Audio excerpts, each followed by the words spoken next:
This is the Truth as I See It podcast, hosted by Mizal. Nothing is random.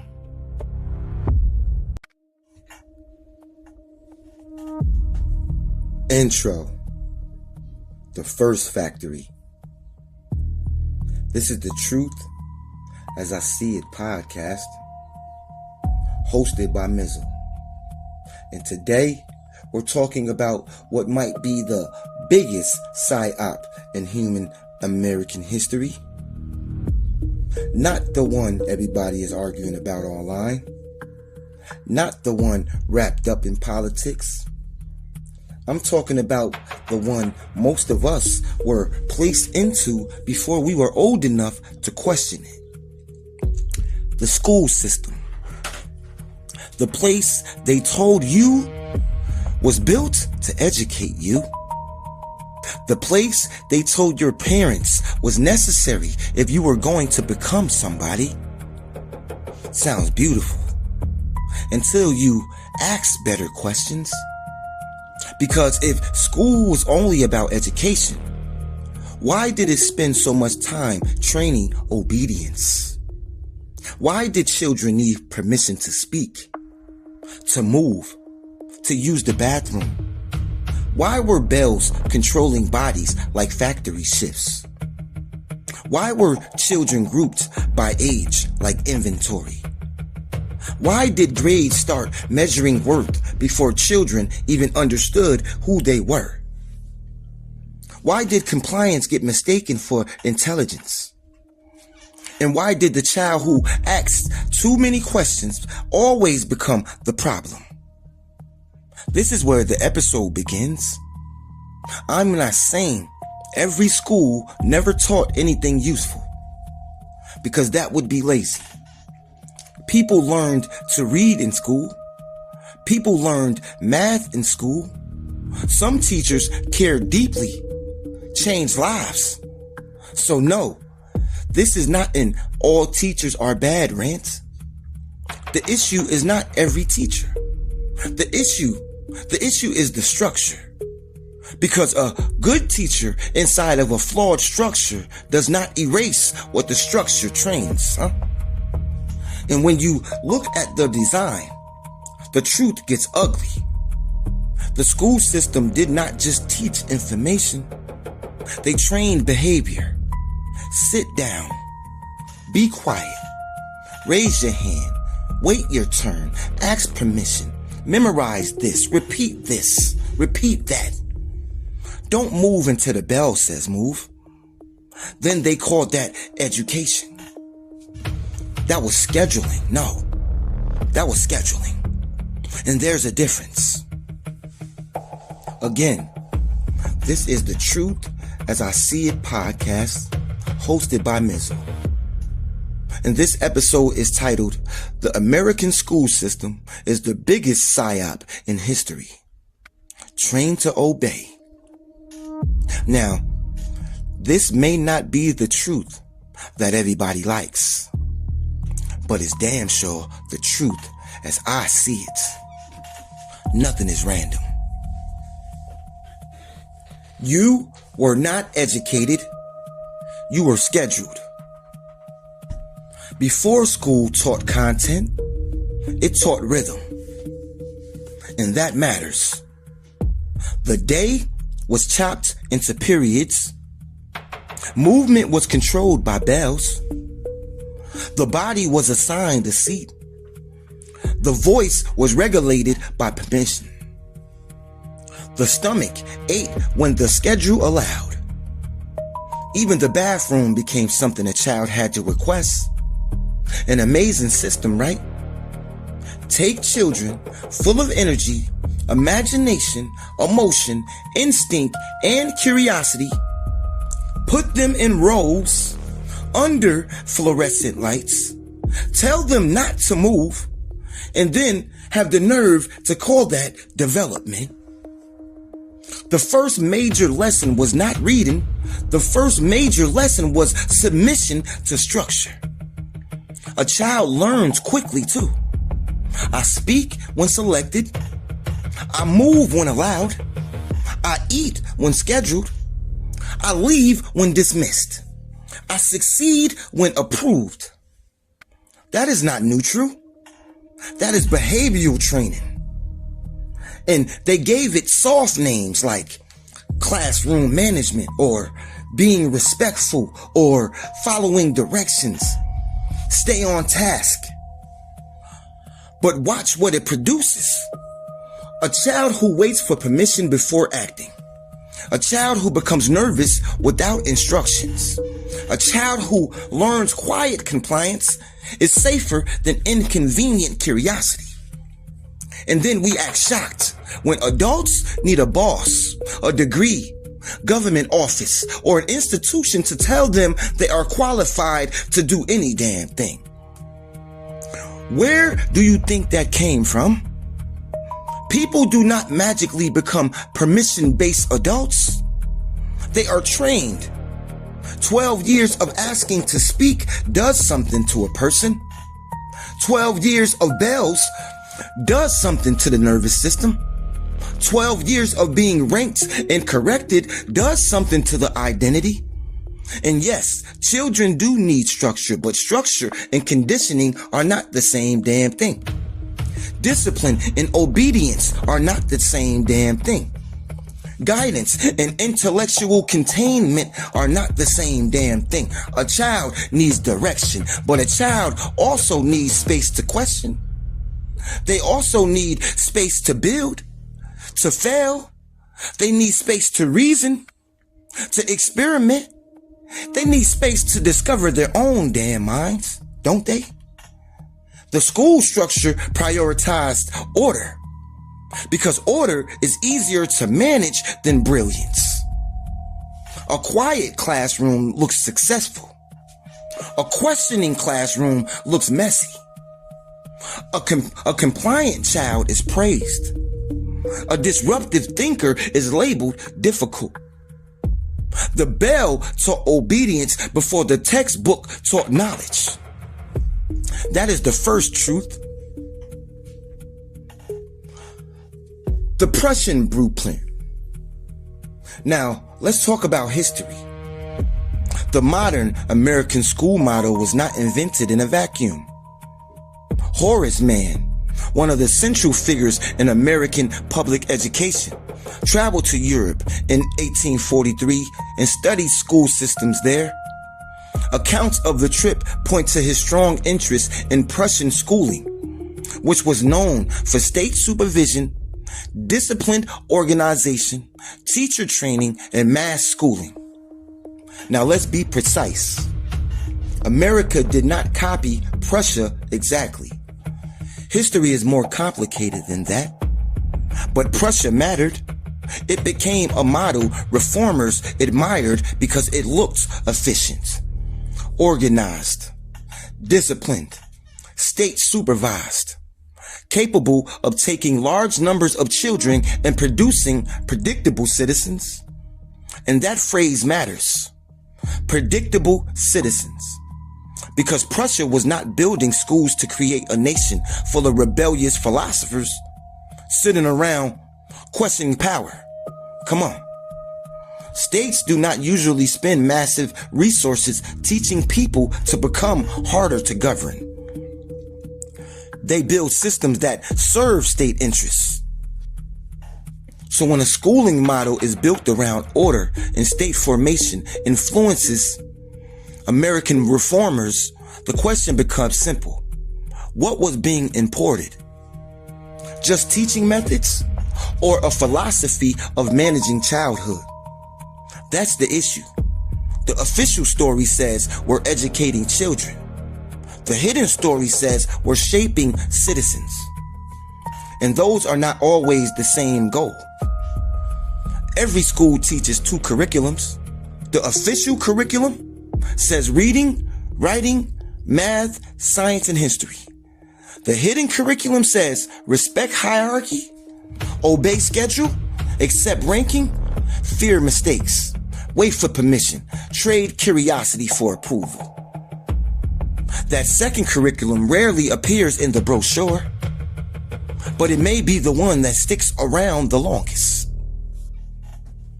Horace Mann and the American import.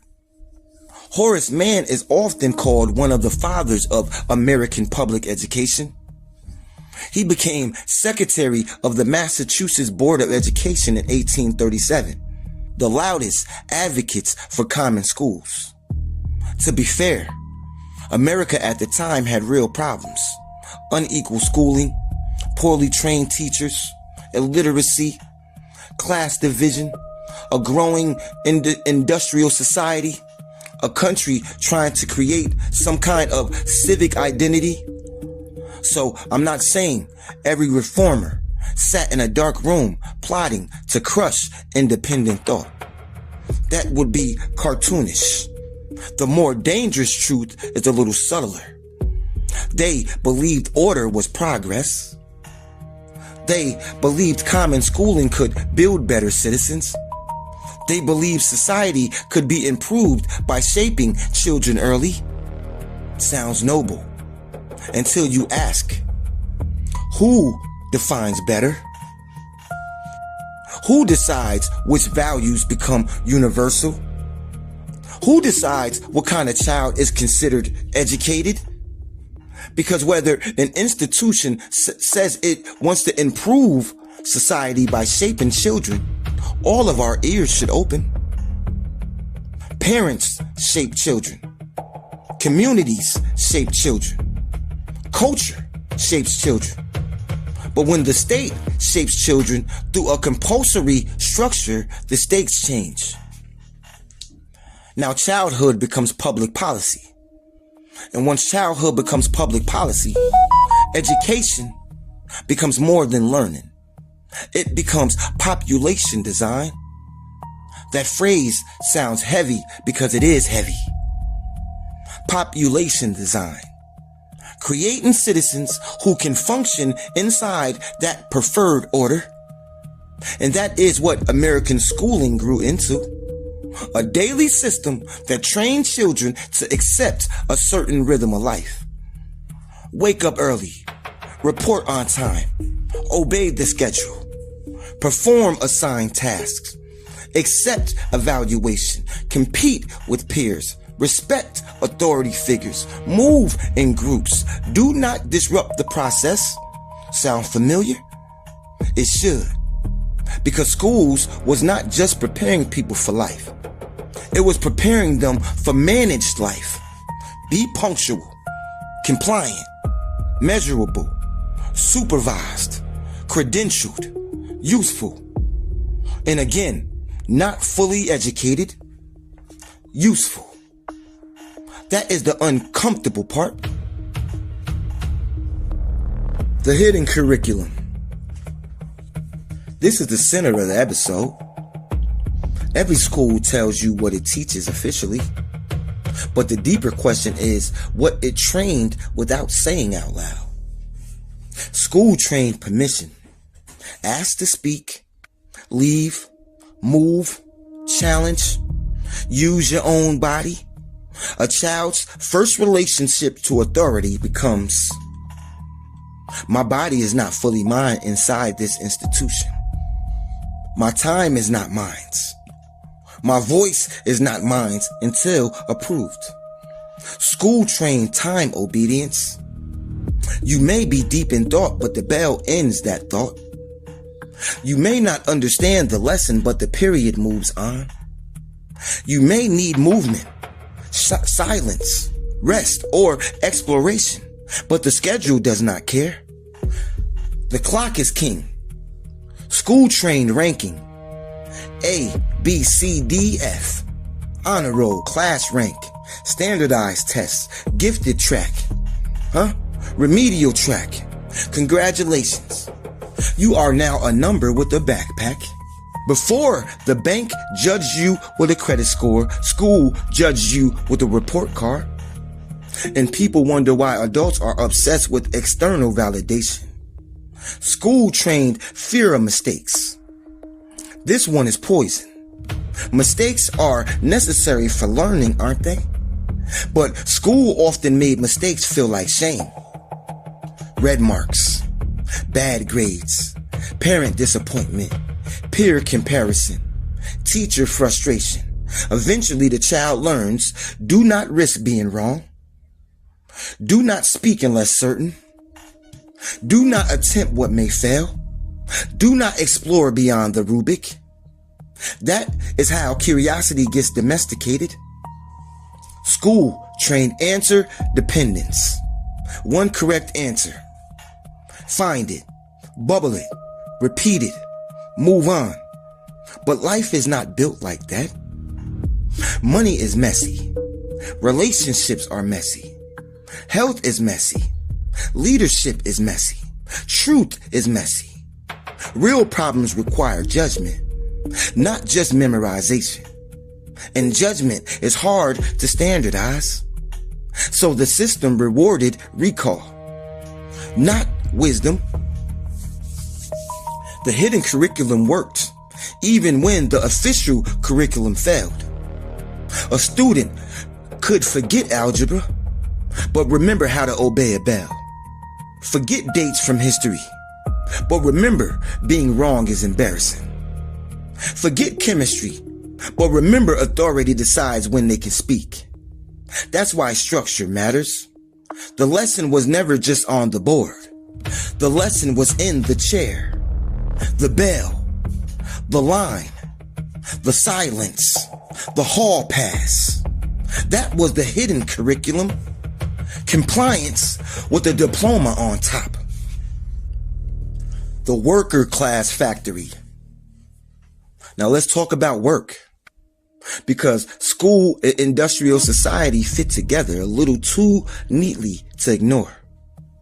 A factory needs punctual bodies. School trained punctuality. A factory needs repetitive behavior. School trained repetition. A factory needs people who follow instructions. School trained direction following. A factory needs hierarchy. School trained authority. A factory needs schedules. School trained bells. A factory needs compliance. School rewarded it. Now don't be simplistic. Not every school was built only to create factory workers. Education has multiple purposes, but the structure absolutely prepared children for institutional labor.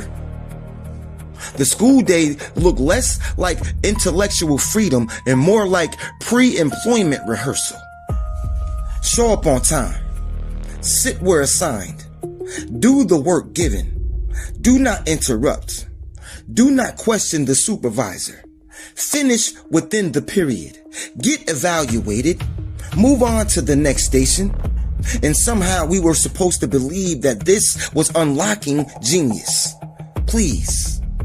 It was about producing people who could be inserted into institutions without too much resistance. That is why the creative child often struggled. That is why the restless child got punished. That is why the skeptical child became a headache. That is why the independent child was treated like a discipline issue.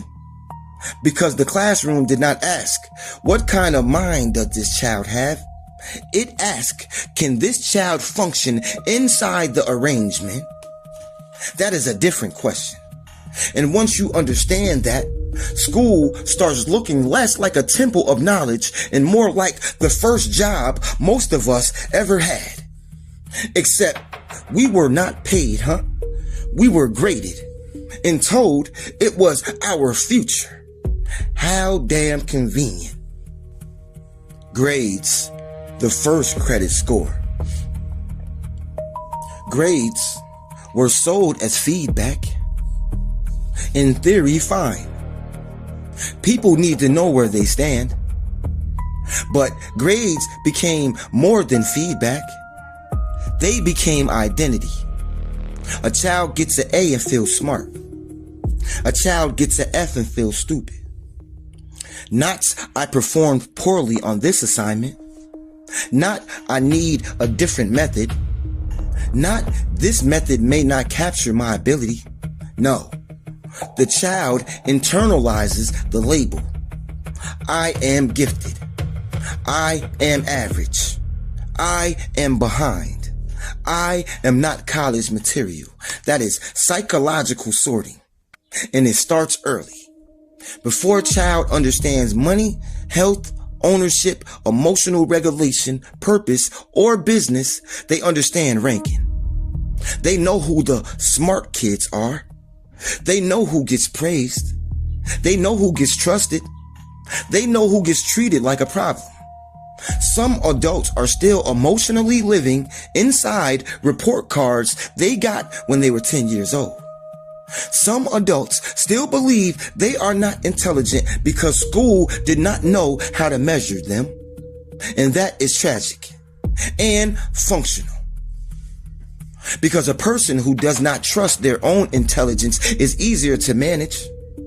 Because they need permission. They need credentials, validation.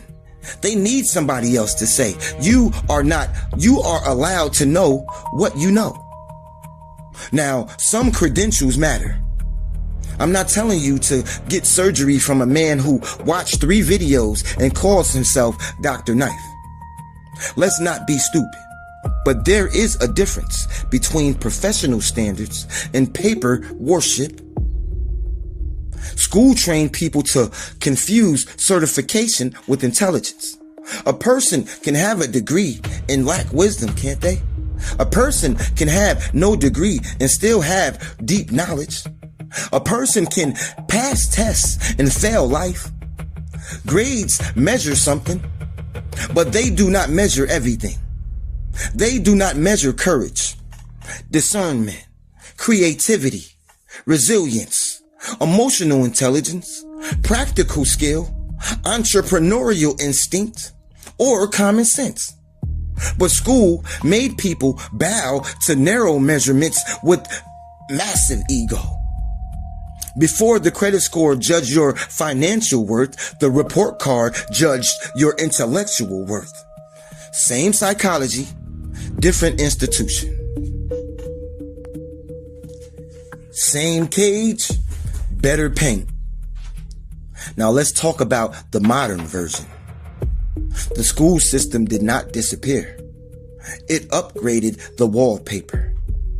More screens, more testing, more credential pressure, more debt pipelines, more labels, institutional dependency, performance tracking. Same cage, better paint. Again, some schools provide safety, meals, mentorship, and opportunity. Education matters. Literacy, math, history, science matters. Thinking clearly matters. But do not confuse education with school. They are not the same damn thing. Education develops the mind. Schooling manages people through an institution. And sometimes they overlap. Often they do not. That distinction changes everything. Because once parents understand school is not the full education of a child, they stop outsourcing the entire mind of their children. That is practical. If your child only learns from school, your child is undereducated. I do not care what their grades say. They need money literacy, health, emotional regulation, conflict regulation, communication, media literacy, self-defense, nutrition, ownership, negotiation, history beyond the textbook, how to build something, how to question something, how to lose without collapsing, how to win without arrogance, how to detect manipulation, how to think when nobody gives them a worksheet. That is education. And much of that happens at home. If school trained obedience, the home has to train discernment. Parents cannot complain about the school system and then hand their child back to it with no counter training. That is lazy. Ask your child better questions. Not only what grade did you get, ask what did you notice? What did you question? What did the lesson leave out? How does this connect to real life? What problem can you solve with this? What do you think they want you to believe? This is how you raise a thinker, not a parrot. The goal is not rebellion for no reason. That is childish. The goal is discernment. A child who only obeys is vulnerable. A child who only rebels is unstable. A child who can discern is dangerous in the best way. That child can respect authority without worshiping it. That child can learn from institutions without becoming dependent on them. And that is what school rarely prioritizes. The final verdict. So here's the final verdict. The American school system may be the biggest psyop in history because it convinced generations that schooling and education were the same damn thing, and they are not. Schooling trained the schedule. Education develops the mind. Schooling rewarded compliance. Education sharpens judgment. Schooling ranked children. Education reveals capacity. Schooling asks for obedience. Education asks for understanding. Schooling prepared many people to be managed. Education prepares people to be free.